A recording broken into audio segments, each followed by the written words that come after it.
But you have to change your sequence of events.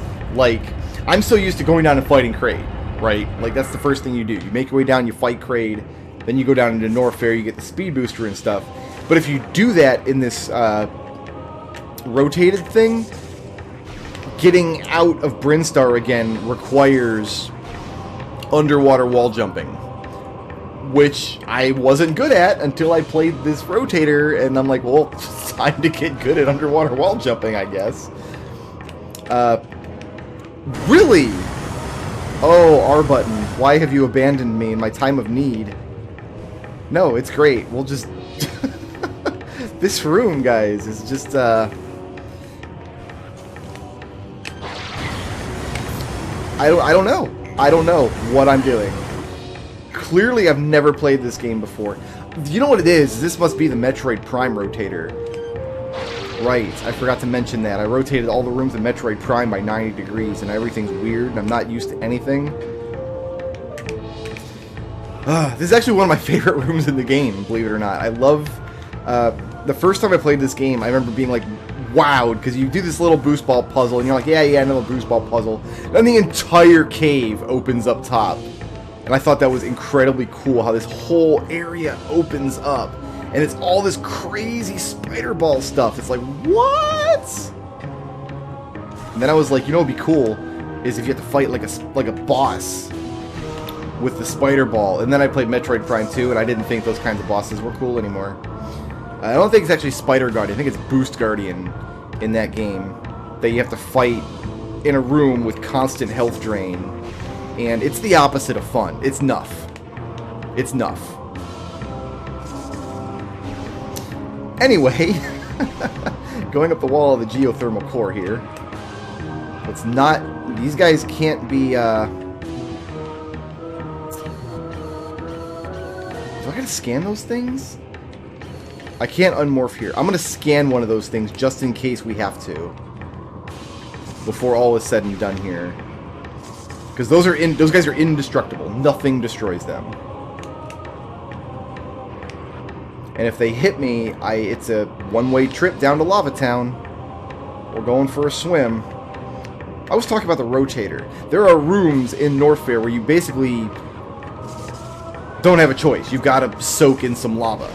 So I'm like, oh, I guess I'm just soaking in lava. But then I'm thinking, no, wait a minute. Because I'm not going to need the speed booster to get into the wrecked ship and fight Phantoon, I should go fight Phantoon before Kraid.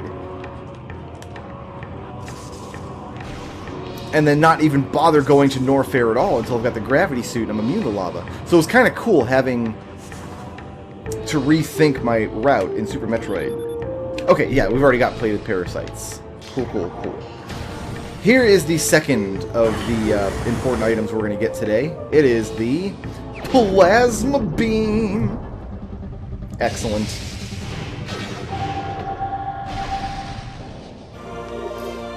And this beam is extremely powerful, and it's really fun, and it's red. Oh, and I want to point out, too, that if you use the X-ray visor, you can see Samus's hand inside of her beam. Let me see if I can get a nice dark spot so we can demonstrate this easily. That's lava. And when you switch beams, you can see her hand changing shape inside. Her fingers actually make the shape of the little beam symbol. That is such a cool little detail. It's like that, so that's how she's actually controlling her beam. She's making the little shapes inside there. Cool, right? Which way am I going out of here? We're going through the workstation, which means we're going to drop in the lava and turn left.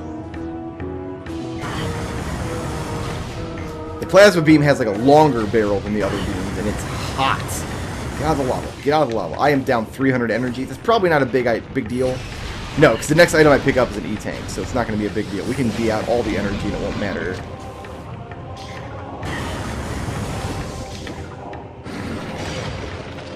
So, these guys are real easy to kill now with the plasma beam. And they literally just melt. If you hit them with charged plasma shot, that's it. It just melts. Totally incapacitated. There is a path leading to the Phazon Mines from this room. It's how the Phazon Mines link up with Magmor, and it's kind of an alternate path out of where we finished up the Phazon Mines last time. But that would put us in, it would put us close to getting the Plasma Beam, but it would put us far away from getting the X-Ray Visor. And I did want to pick up the X-Ray Visor first. I don't know which of the two is faster to pick up. You don't need the X-Ray Visor to get the Plasma Beam, but you do need both items when you go back to Phazon Mines. There are 1, 2, 3, 4, 5, 6, 7, 8, 9, 10, 11, 12, 13 items to get in Phendrana Drifts. And first things first, we're going to head back to the area where we picked up the gravity suit. Kind of the frozen lake area.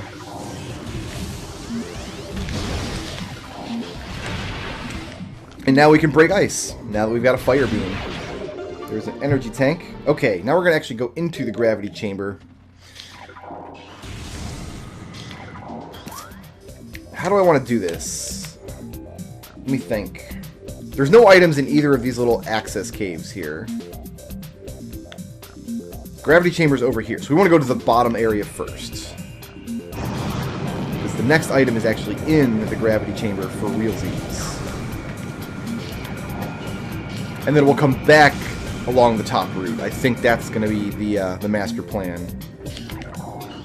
There should be sentry... Oh, no, there won't be sentry drones in this room. We know for a fact, because they would actually be aqua drones. And there are no more aqua drones in the game, we learned. They spawn once, and that's your lot. They never respawn again. And we know that because we had to jump cut. We're going this way. No, that's not the gravity chamber. Yeah, it is. There's two routes into the gravity chamber as well. There's a sentry drone. Get melted on, son.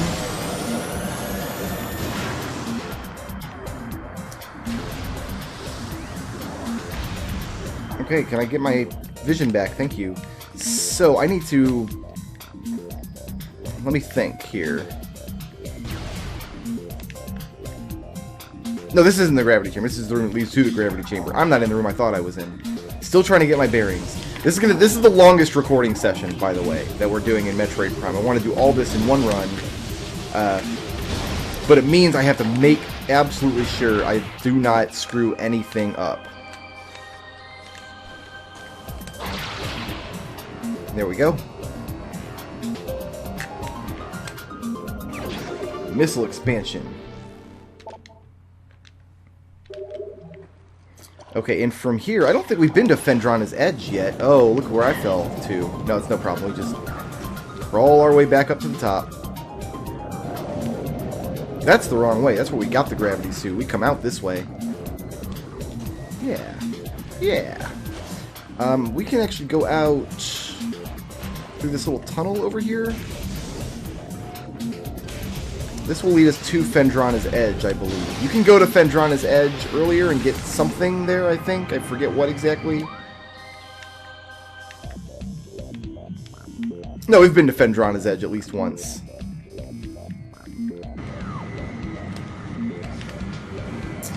You guys, how you doing? I don't need to kill you, but I feel like using my newfangled plasma beam. I feel like that... Did I get them both? I got them both with one blast. That's amazing. And I thought I'd get that grapple point, and I didn't. And we're just going to have to live with that. Can I get it from here, maybe? No, it's way too high. Alright, then we're going to go... We want to go this way, right? Yeah, that takes us to the edge, man. The edge of Phendrana. So I did kind of lie when I told you guys there was no other items to get in the gravity suit area. There is this stuff in Phendrana's Edge. Actually, maybe there's not. Now that I'm saying that out loud, I honestly don't think there is. I think both of the items here we can't get our first trip through. And that's why we just pieced out pretty quickly. Here's Phendrana's Edge. This is the last of the major Phendrana rooms. And the only reason this room exists... So I haven't gone back and scanned any more of the artifacts, but the Chozo artifacts Let me see if I have one handy, actually. One that I haven't collected. Let's see here. I've collected that one. This one. It says, within the ruins of our home, we honor our fallen elders in a great hall. And hall is highlighted. And what that tells you is it's somewhere in the world, there's a room with the word hall in its name that has the artifact in it. Those are your clues.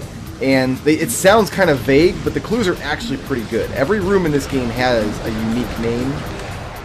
And by the time you do the great like artifact hunt by the end of the game, you've been back and forth between all the areas so much. You're pretty well acquainted with pretty much every path in every direction.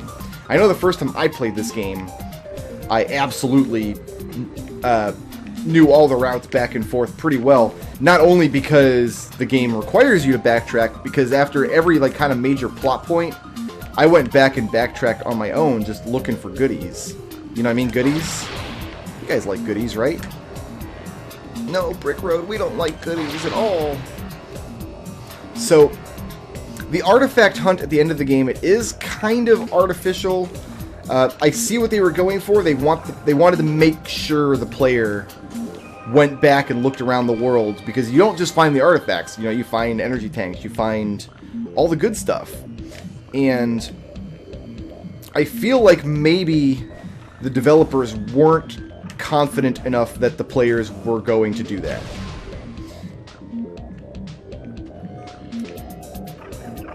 There's something here. It's down there. We use the X-ray scope. Oh, no, it's not. I was just seeing through the ice. Never mind. False alarm. We're not high enough yet. Well, let's get this thing first, I guess. We'll use this man as grapple point. Roll on through here. You play some Metroidvania games. There is a power bomb. Hurrah. You play some Metroidvania games, and you can tell the developers are confident enough that the player will go back and check old areas, you know? They don't do anything special to make sure you go back and check old areas, though.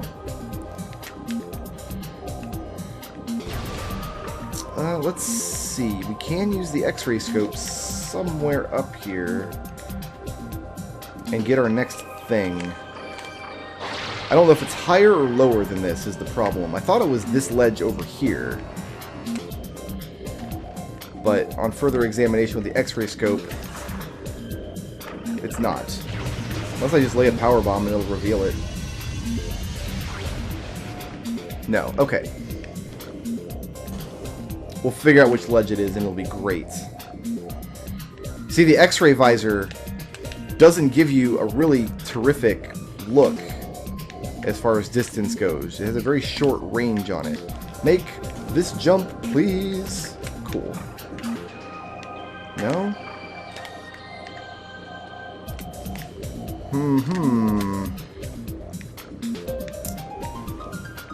Over here? There it is.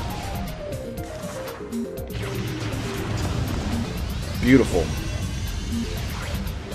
Here's our next artifact. This is the artifact of spirits.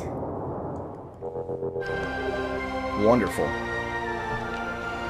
And now we're going to see the one, and I believe only time, Metroid Prime breaks its own rules. We want to go next to this cave here, which is going to be our middle door. See if we can, yeah, we can see it from right there. Boom. Take a little bit of, well, not fall damage, but fall knockback, I guess. Fell on her butt there, on her succulent robotic rump. That's a phrase I'm sure you thought you would never hear in your life. This is the one and I believe only time Metroid Prime is going to break its own rules, because it's established, as nonsensical as it is, that the plasma beam can destroy solid ice walls that all of Samus's various types of explosives cannot destroy. Which is, you know, weird, but fair enough. But there's a missile pack down here. We're in the Frost Cave, right? Yeah, we're in the right place. There's a missile pack down here in that lake behind the ice that you cannot destroy. We need to go over here, I think. Is this missile pack down here? Let's make sure we're in the right room. Why not?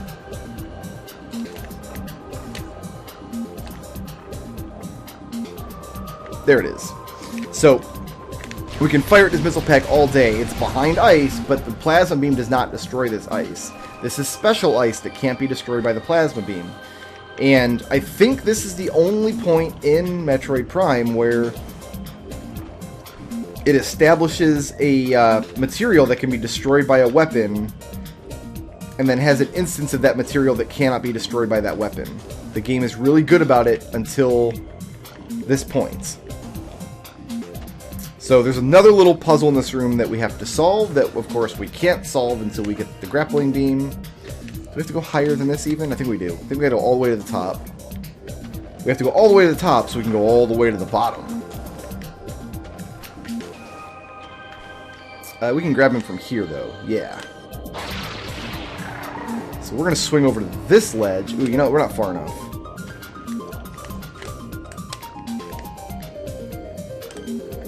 Actually, I don't know if he gets any closer.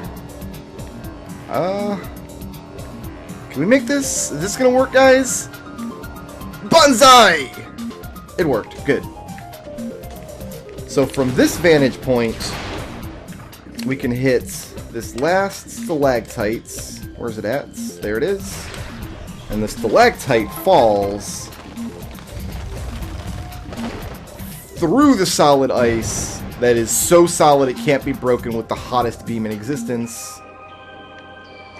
And then we can jump down into the hole and we can get our missile pack. I'm not crazy about games breaking the rules like this. I do kind of like this little puzzle, so I'm like conflicted. I'm not real sure. Because on one hand, I don't mind the puzzle. You know, I don't mind having to figure out, oh, you go to the thing and you knock down the stalactite. That's fine with me. We want to go back out this way. So we're going to go through that wave beam door. Let's make sure I go the right way and not get turned around while I'm trying to explain my thoughts about this puzzle. The puzzle itself is fine. You know, you find a vantage point, you knock down a stalactite. You've knocked down stalactites quite a bit throughout the game. Like, it's not a new game mechanic. You know kind of what you're doing with your life. But you do it to break through ice, which at this point in the game has been established you can break with a plasma beam. So I don't know. I don't really have the answer to that. I feel like something about this is clunky.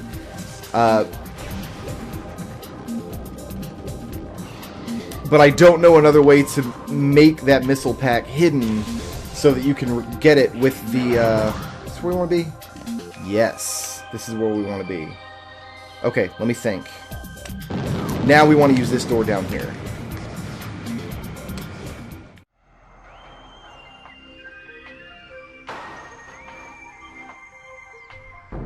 Shoutouts to McLean for sponsoring this video, and to everybody who helps make my channel possible by supporting me on Patreon.